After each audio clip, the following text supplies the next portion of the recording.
सुर्खियों में है, लेकिन इस बार वजह चिंता भी है और उम्मीद भी। कुल्लू जिला जो हर साल लाखों सैलानियों का स्वागत करता है, 2025 की आपदा के बाद सबसे बड़े पर्यटन नुकसान का सामना कर रहा है। सैलानियों की संख्या में 13 लाख की भारी गिरावट दर्ज की गई है, लेकिन अब क्रिसमस, न्यू ईयर और स्नोफॉल से कारोबार को नए सिरे से रफ्तार मिलने की उम्मीदें बढ़ गई है। खास रिपोर्ट देखें।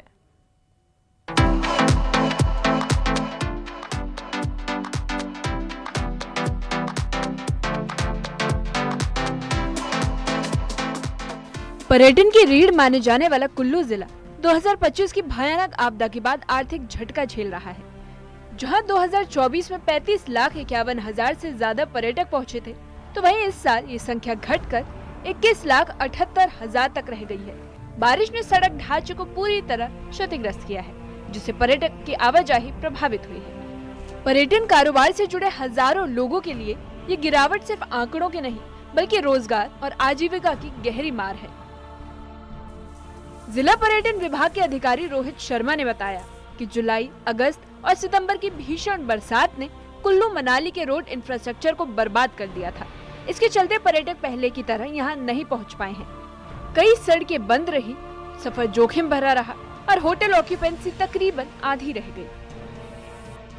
देखिए, जो हमारे डिफरेंट सोर्सेज हैं, उनके द्वारा जो आंकड़े पर्यटन विभाग को प्रस्तुत किए गए हैं, उसके अनुसार गत वर्ष जो है लगभग 35.5 लाख के आसपास जो विदेशी एवं जो हमारे नागरिक हैं, जो टूरिस्ट हैं, वो कुल्लू जिला में जो है उनका आगमन हुआ था।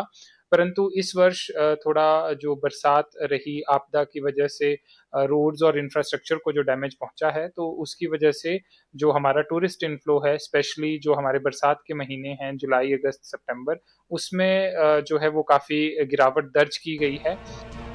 विदेशी पर्यटकों के आंकड़े में भी इस साल गिरावट रही।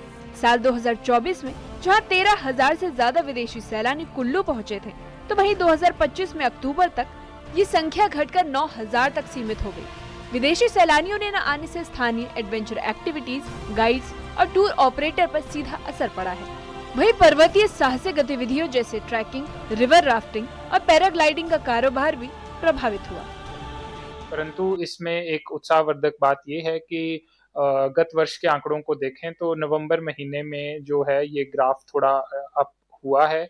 जो हमारे बरसात की वजह से जो आंकड़े टूरिस्ट इनफ्लो के कम चल रहे थे, उसमें थोड़ी सी वृद्धि जो है वो दर्ज की गई है और आशा करते हैं कि नव वर्ष और क्रिसमस के लिए जो दिसंबर महीने में जो है इसमें और अधिक वृद्धि जो है वो देखी जाएगी। अभी तक इस वर्ष जो 10 महीने, अक्टूबर महीने तक का जो आंकड़ा हमारे पास उपलब्ध हुआ है, उसके अनुसार लगभग 22 लाख के करीब जो है टूरिस्ट जो हैं वो कुल्लू जिला में आए हैं।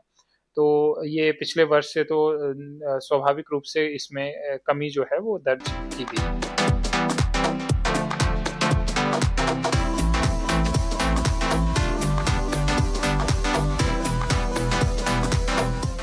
हालांकि बुरी स्थितियों के बीच राहत की कारण ये है कि नवंबर से कुल्लू मनाली में पर्यटकों का आगमन धीरे धीरे बढ़ने लगा है। आंकड़े बताते हैं कि 30 से 35% ऑक्यूपेंसी चल रही है, जबकि वीकेंड पर ये संख्या 50% तक पहुंच जाती है। होटल व्यवसायियों को उम्मीद है कि दिसंबर में बर्फबारी होने पर सैलानियों की संख्या तेजी से बढ़ेगी। क्रिसमस और न्यू ईयर भी कुल्लू मनाली के होटल कारोबार के लिए हमेशा से सबसे मजबूत महीना रहा है।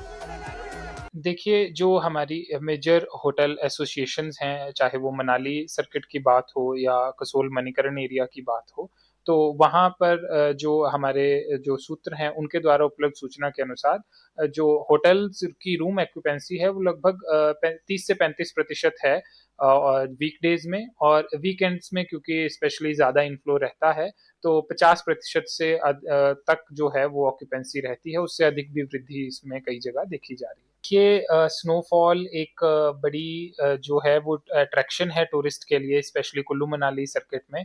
तो ये तो स्वाभाविक है कि जैसे ही स्नोफॉल होती है तो उसके चलते जो है टूरिस्ट का इनफ्लो बढ़ेगा। साथ ही साथ जो हमारी स्नो रिलेटेड एक्टिविटीज़ हैं, चाहे वो स्कीइंग हो या स्नो पॉइंट्स तक जाने की बात हो, तो उसको लेकर भी खासा उत्साह जो है वो पर्यटकों में रहता है। तो ये हम यही उम्मीद करते हैं कि जब भी स्नोफॉल होगी और बर्फबारी का मजा लेने अधिक से अधिक संख्या में पर्यटक जो हैं वो वैली में आएंगे। अक्टूबर तक कुल्लू में लगभग 22 लाख के आसपास पर्यटक पहुंचे हैं, जो पिछले साल के मुकाबले काफी कम है। लेकिन हालिया रुझान उम्मीद जगाते हैं। स्थानीय कारोबारियों, होटल एसोसिएशनों और ट्रैवल एजेंसियों ने भी संयुक्त पहल शुरू की है ताकि सैलानियों को बेहतर अनुभव मिल सके।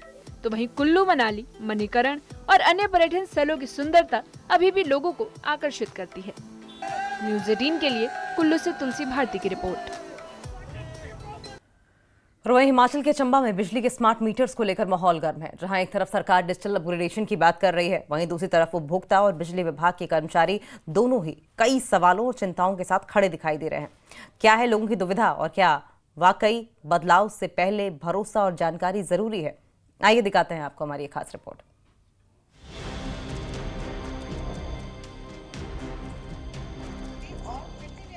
चंबा जिले में पुराने डिजिटल मीटरों की जगह स्मार्ट मीटर लगाने की प्रक्रिया शुरू होते ही उपभोक्ताओं के साथ साथ विभागीय कर्मचारियों में भी असमंजस का माहौल बन गया है। फिलहाल ये मीटर अधिकतर कमर्शियल जगहों पर लगाए जा रहे हैं, लेकिन आम लोग भी इसे लेकर चिंता में हैं।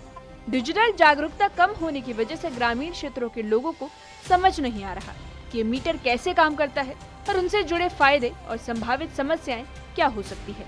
ये जो मीटर है, इससे एक तो बेरोजगारी बढ़ेगी, क्योंकि जो घर में डोमेस्टिक मीटर लगे हुए हैं उसके लिए जो सरकार का बंदा है वो मीटर बिल देने के लिए आता है।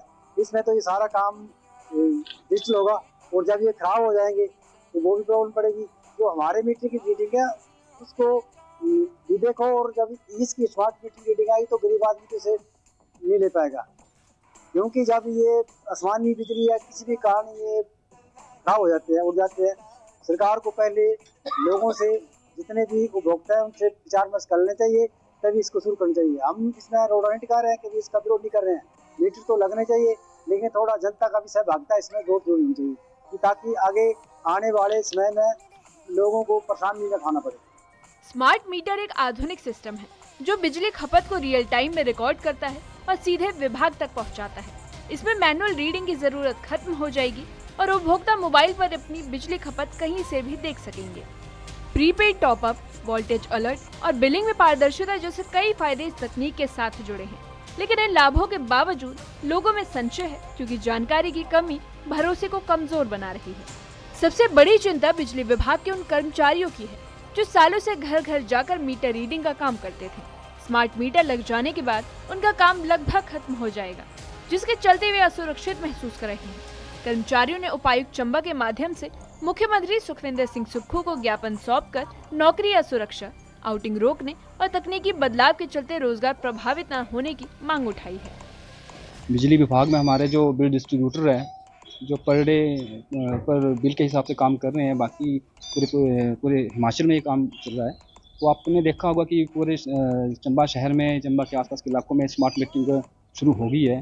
तो जब ये स्मार्ट मीटर लग जाएंगे तो उसमें जब उपभोक्ताओं को जो बिल जाएगा वो उनके मोबाइल पे ही उनको मैसेज आएगा, तो उसके बाद इनकी सेवाएं जो है वो कहीं ना कहीं पर उनको खतरा है, इनकी नौकरी को खतरा है। तो हमने ये डिमांड रखी है माननीय महोदय से, मुख्यमंत्री साहब से भी इसी के माध्यम से हम ये कहना चाहते हैं कि जो भविष्य में जो बिजली मित्र रखे जाने हैं बिजली विभाग में, तो इन कर्मचारियों को उसी बिजली मित्र के पोस्ट पे उनका समायोजन होना चाहिए।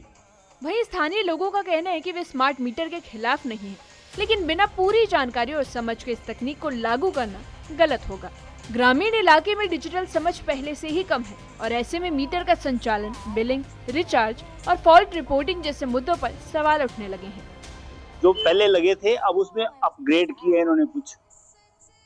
जो लोग मीटर की रीडिंग लेते हैं, अब ऐसे सुना गया कि उनकी जो नौकरी है वो भी गई। सरकार की क्या नीति है, लोगों को क्या इससे बेनिफिट होगा?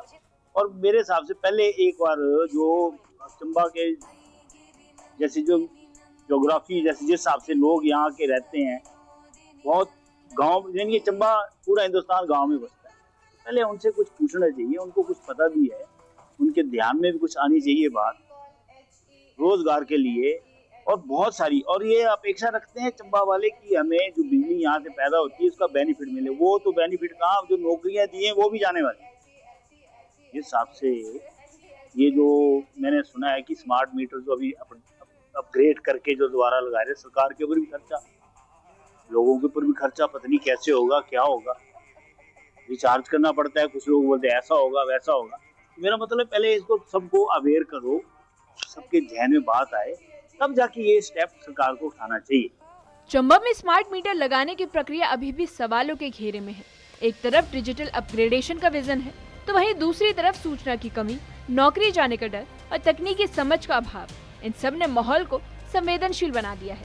स्थानीय लोग और कर्मचारी दोनों चाहते हैं कि सरकार उनकी चिंताओं का जवाब दे और भरोसा बनाए, ताकि नया सिस्टम बिना विवाद के लागू हो सके। न्यूज़ 18 के लिए चंबा से हेम ठाकुर की रिपोर्ट। और इसी के साथ इस बुलेटिन में फिलहाल इतना ही। नमस्कार।